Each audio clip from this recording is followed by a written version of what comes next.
ओम गणेशाय नमः। ओम शनिचराय नमः। प्रेम से बोलिए प्रथम पूज्य गणेश भगवान की जय। शनि देव महाराज की जय। नमस्कार भक्तगण, आज हम लोग श्रवण करेंगे शनिवार व्रत की पावन कथा का। एक समय की बात है, स्वर्गलोक में सबसे बड़ा कौन है प्रश्न 9 ग्रहों में वाद विवाद का कारण बन गया। इस विषय को लेकर उनमें वाद विवाद हो गया। निर्णय के लिए सभी देवता देवराज इंद्र के पास पहुंचे और बोले, हे देवराज, आपको निर्णय करना होगा कि हम सभी ग्रहों में सबसे बड़ा कौन है। देवताओं का प्रश्न सुन इंद्र उलझन में पड़ गए। फिर उन्होंने सभी को पृथ्वी लोक में राजा विक्रमादित्य के पास चलने का सुझाव दिया। बोले, वही तुम्हारा सही निर्णय दे पाएंगे। सभी ग्रह भूलोक के राजा विक्रमादित्य के दरबार में पहुंचे। जब ग्रहों ने अपना प्रश्न राजा विक्रमादित्य से पूछा तो वह भी कुछ देर के लिए परेशान हो उठे, क्योंकि सभी ग्रह अपनी अपनी शक्तियों के कारण महान थे। किसी को भी छोटा या बड़ा कह देने से उनके क्रोध का प्रकोप से भयंकर हानि पहुंच सकती थी। अचानक राजा विक्रमादित्य को एक उपाय सूझा और उन्होंने विभिन्न धातुओं से बने जैसे सोना, चांदी, कांसा, तांबा, सीसा, रागा, जस्ता, अभ्रक व लोहे के 9 आसन बनवाए। सबसे आगे सोना और सबसे पीछे लोहे का आसन रख दिया। उन्होंने सभी देवताओं को अपने अपने आसन पर बैठने को कहा। उन्होंने कहा, जो जिसका आसन हो वह उसे ग्रहण कर लें। जिसका आसन पहले होगा वह सबसे बड़ा तथा जिसका बाद में होगा वह सबसे छोटा होगा। लोहे का आसन सबसे पीछे था, इसलिए शनि देव समझ गए कि राजा ने मुझे सबसे छोटा बना दिया। राजा के इस निर्णय से शनि देव को बहुत क्रोध आया। वह राजा से रुष्ट होकर बोले, हे राजन, आपने मुझे सबसे पीछे बैठाकर मेरा अपमान किया है। तुम मेरी शक्तियों से परिचित नहीं हो। सूर्य एक राशि पर 1 महीने, चंद्रमा 2 महीने 2 दिन, मंगल 1.5 महीने, बुध और शुक्र 1 महीने, बृहस्पति 13 महीने रहते हैं।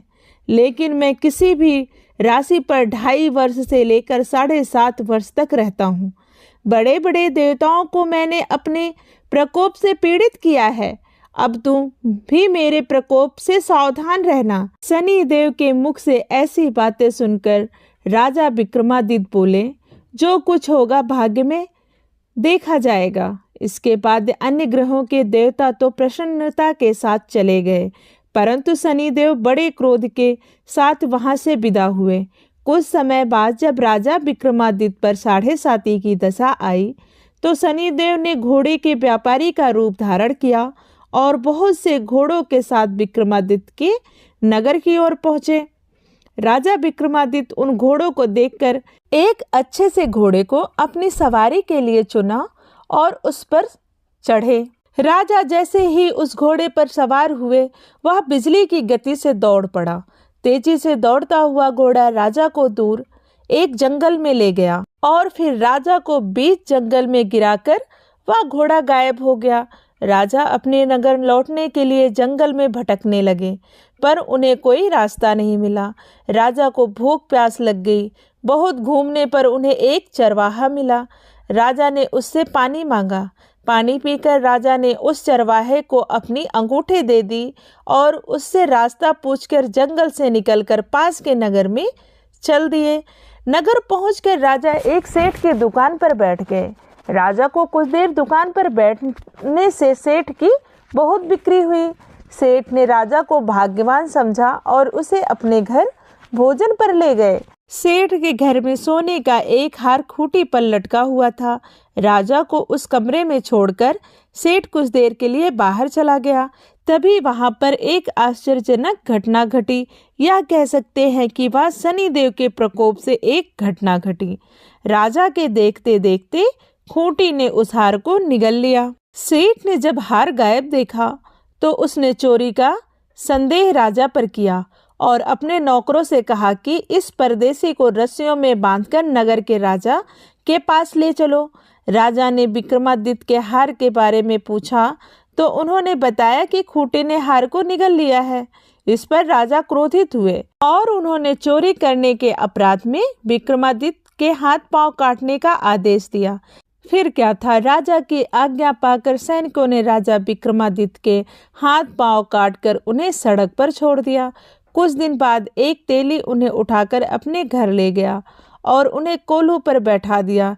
राजा आवाज देकर बैलों को हाँकता रहा। इस तरह तेली का बैल चलता रहा और राजा को भोजन मिलता रहा। शनि के प्रकोप की 7.5 पूरी होने पर वर्षा ऋतु प्रारंभ हुई। एक रात राजा विक्रमादित्य मेघ मल्हार गा रहे थे। तभी उस नगर की राजकुमारी मनभावनी रथ पर सवार होकर उस घर के पास से गुजरी जहां राजा विक्रमादित्य रहते थे।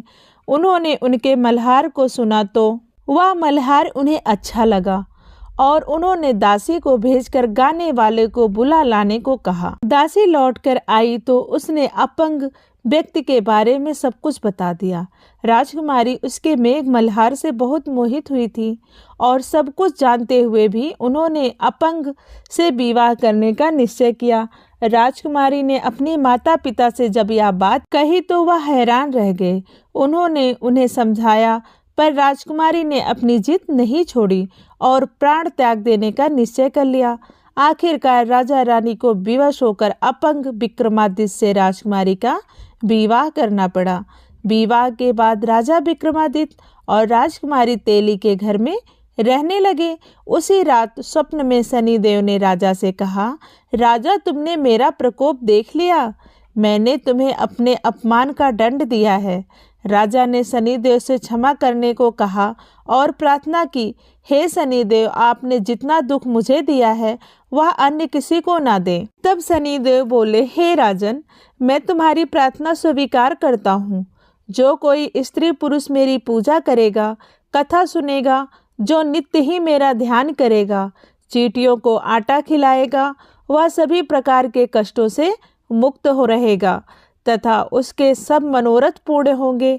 यह कहकर शनिदेव अंतर्ध्यान हो गए। प्रातः काल जब राजा विक्रमादित्य की नींद खुलती है तो देखते हैं कि उनके हाथ पांव वापस आ गए हैं। अपने हाथ पांव को देखकर राजा विक्रमादित्य को बहुत खुशी हुई। उन्होंने मन ही मन शनिदेव को प्रणाम किया। राजकुमारी भी जब राजा के हाथ पांव सही सलामत देखती हैं तो वह आश्चर्य में डूब जाती हैं। तब राजा विक्रमादित्य ने अपना परिचय देते हुए शनिदेव के प्रकोप की सारी कहानी सुनाई। इधर सेठ को जब इस बात का पता चला तो दौड़ता हुआ आया और राजा विक्रमादित्य के चरणों में गिरकर क्षमा मांगने लगा। राजा विक्रमादित्य ने उसे क्षमा कर दिया क्योंकि वह जानते थे कि यह सब तो शनिदेव के प्रकोप के कारण हुआ था। सेठ राजा विक्रमादित्य को पुनः अपने घर ले गया और उन्हें आदरपूर्वक अपने घर में भोजन कराया। भोजन करते समय वहाँ एक आश्चर्य हुआ। सबके देखते देखते उस खूंटे ने हार उगल दिया।